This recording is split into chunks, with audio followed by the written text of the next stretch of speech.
Halo semuanya. Perkenalkan, kami dari kelompok 4 yang beranggotakan saya, Nila Alfi Makfira dengan NIM akhir 035, Saya Fidel Luai dengan NIM akhir 105.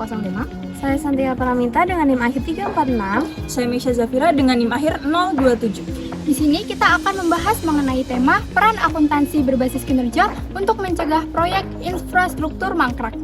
Selamat menonton!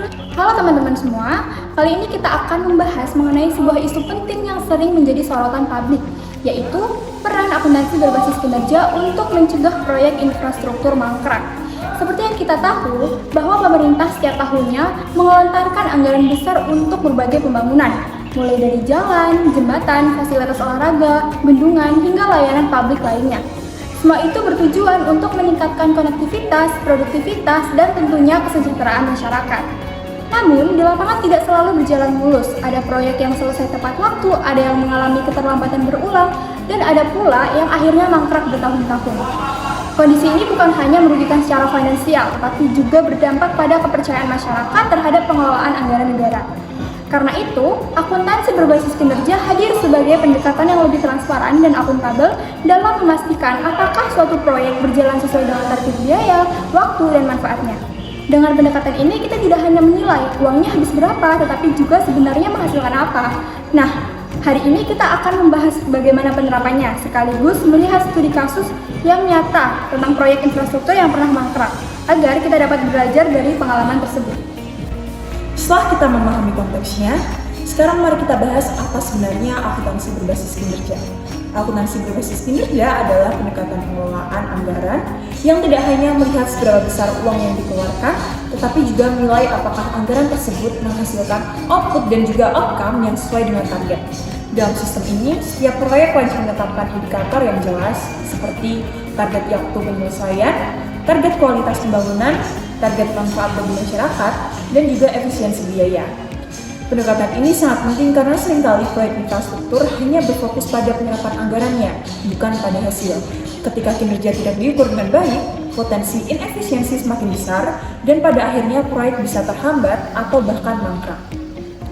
Melalui akuntansi berbasis kinerja, pemerintah dan juga lembaga pengawas bisa mengetahui sejak awal apakah sebuah proyek itu berjalan sesuai dengan rencana atau sudah mulai keluar jalur. Dengan begitu, tindakan korektif bisa dilakukan dengan cepat, sehingga resiko kerugian negara itu dapat juga ditekan. Dengan akuntansi berbasis kinerja, setiap tahap proyek dapat dipantau secara objektif. Progres fisik, efisiensi penggunaan dana, dan manfaat yang dihasilkan dievaluasi secara berkala, bukan hanya di akhir proyek saja. Pendekatan ini membuat pemerintah dapat melakukan deteksi dini terhadap penyimpangan, sehingga resiko proyek mangkrak dapat ditekan sejak awal. Sistem akuntansi tradisional biasanya hanya berfokus pada angka penyerapan anggaran.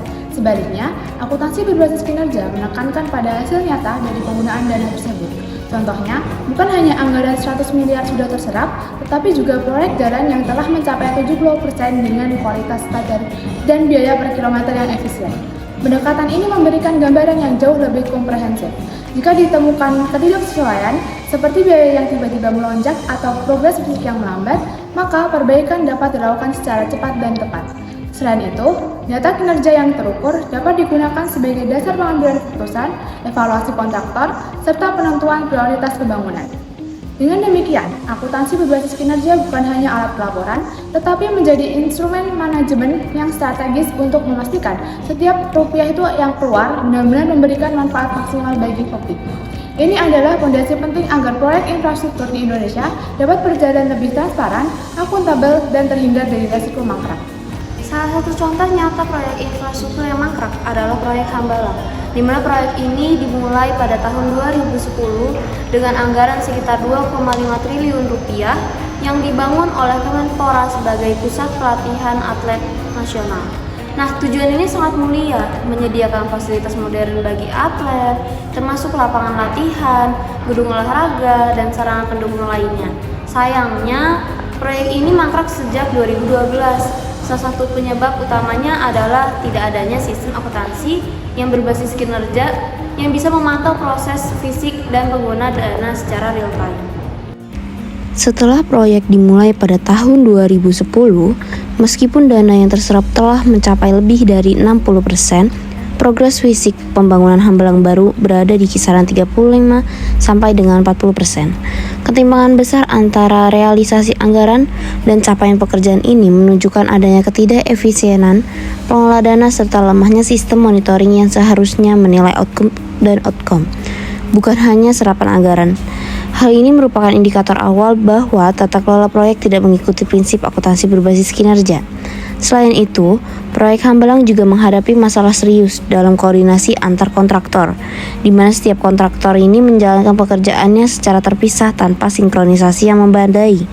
Minimnya integrasi jadwal dan standar kerja menyebabkan keterlambatan berkepanjangan, kesalahan teknis, serta kualitas konstruksi yang tidak konsisten.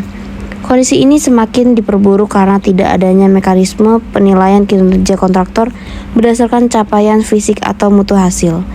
Dokumentasi proyek yang tersedia pun sangat terbatas. Laporan-laporan lebih banyak memuat angka serapan anggaran daripada penilaian progres fisik, kualitas pekerjaan, atau manfaat yang seharusnya dicapai. Tanpa indikator kinerja yang jelas, penyimpangan baru terdeteksi ketika konstruksi sudah mengalami kerusakan dan pembekakan biaya sudah terjadi. Ini menandakan bahwa pengawasan yang dilakukan bersifat reaktif, bukan preventif. Jika kita melihat lebih dalam, kegagalan proyek Hambalang bukanlah terjadi secara tiba-tiba. Ada 3 faktor utama yang membuat proyek ini tidak bisa berjalan sebagaimana mestinya. Pertama, anggaran disusun tanpa indikator kinerja yang jelas. Tidak ada ukuran yang spesifik mengenai capaian output maupun outcome sehingga sulit untuk menentukan apakah belanja yang dikeluarkan sudah sejalan dengan manfaat yang diharapkan. Akibatnya, pembekakan biaya tidak dapat dikontrol dengan baik. Kedua, laporan keuangan tidak terhubung dengan progres fisik proyek. Dana terus dicairkan, sementara kondisi pembangunan di lapangan tidak menunjukkan perkembangan yang signifikan. Tidak adanya integrasi antara informasi keuangan dan juga realisasi pekerjaan membuat pengambil keputusan terlambat dalam menyadari adanya ketidaksesuaian. Ketiga, mekanisme pengawasan bersifat reaktif, bukan preventif. Pemeriksaan baru dilakukan setelah masalah muncul atau ketika ada laporan penyimpangan. Seharusnya, pengawasan dilakukan sejak tahap perencanaan hingga pelaksanaan, sehingga potensi resiko dapat diidentifikasi sejak awal. Untuk mencegah agar kasus seperti Hambalang ini tidak terulang kembali, penerapan akuntansi berbasis kinerja harus diperkuat di semua lini pembangunan infrastruktur. Ada beberapa langkah penting yang bisa dilakukan. Yang pertama, pemerintah perlu menetapkan indikator kinerja yang terukur dan realistis pada setiap tahap proyek, mulai dari perencanaan, pelaksanaan, hingga pemanfaatan. Dengan indikator yang jelas, setiap penyimpangan dapat segera terlihat. Kedua, perlu dibangun informasi terintegrasi yang menghubungkan data keuangan, dokumen kontrak, dan proses fisik di lapangan. Sistem ini memungkinkan pemantauan secara real-time dan membuat proses pengambilan keputusan lebih cepat serta lebih akurat. Ketiga, audit berbasis kinerja harus dilakukan secara berkala, bukan hanya audit keuangan setelah proyek selesai. Audit kinerja memastikan bahwa setiap rupiah yang dikeluarkan benar-benar menciptakan output dan manfaat yang seharusnya. Dan yang terakhir, yang tidak kalah penting adalah pembentukan budaya akuntabilitas. Semua pihak, dari perencana, kontraktor, hingga pengawas harus memiliki kesadaran bahwa anggaran publik adalah amanah yang harus digunakan sebaik-baiknya. Dengan langkah-langkah tersebut, risiko proyek mangkrak dapat ditekan dan pembangunan infrastruktur dapat berjalan lebih efektif, efisien, dan memberikan manfaat nyata bagi masyarakat.